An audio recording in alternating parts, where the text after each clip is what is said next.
وہ لوگ جو قیامت کے دن بے عزت ہو جائیں گے اور جن کا ایمان و عمل نفی ہوگا، وہ کون ہے؟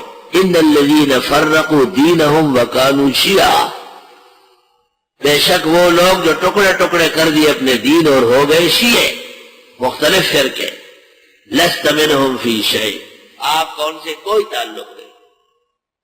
اللہ نبی کو کہتے کوئی تعلق نہیں، یہ کہتے ہمارا سیاسی تعلق ہے. شاباش، یہ سیاسی تعلق ہے جو ان کے پیچھے نمازیں پڑھتے ہو، یہ سیاسی تعلق ہے جو ان کو مسلمان بنانے کے لیے مباحثے کرتے ہو. اور شیعہ کو مسلمان بنانے میں ان کی حکمت یہ ہے کہ اگلے 5 سالے میں ان کو چاہیے مرزائیوں کو مسلمان کرنا. یاد رکھیں، یہ اس کے لیے پرتول. اگر بر وقت ان کی زبان نہیں نوچی گئی اور تنبیہ بلیغ نہیں کی گئی تو سیاستدان ہمیشہ دین کو آگ لگاتا ہے. انما امرهم الی اللہ، بے شک ان کے معاملے سپرد خدا ہے، اللہ کے حوالے.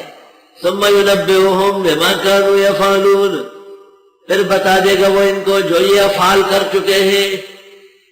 وہ کیا، کس طرح پتہ چلے گا؟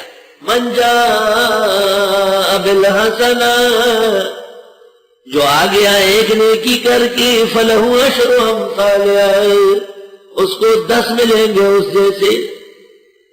ومن جاء بالسیئہ، اور جو آ گیا گناہ کر کے، فلا یجزا الا مثلہا، بس سزا نہیں دی جائے گی مگر اتنی ہی. وهم لا يظلمون. قل اننی ہدانی ربی، آپ فرمائیے بے شک مجھے ہدایت دی میرے رب نے، الی صراط مستقیم، سیدھے راستے کی. اللہ نے مجھے جو دین دیا، جو اسلام دیا، جو پلیٹ فارم دیا، جو قرآن دیا، جو سنت دی، وہ بالکل صراط مستقیم. دین القیمن، دین بالکل سیدھا. کون سا دین؟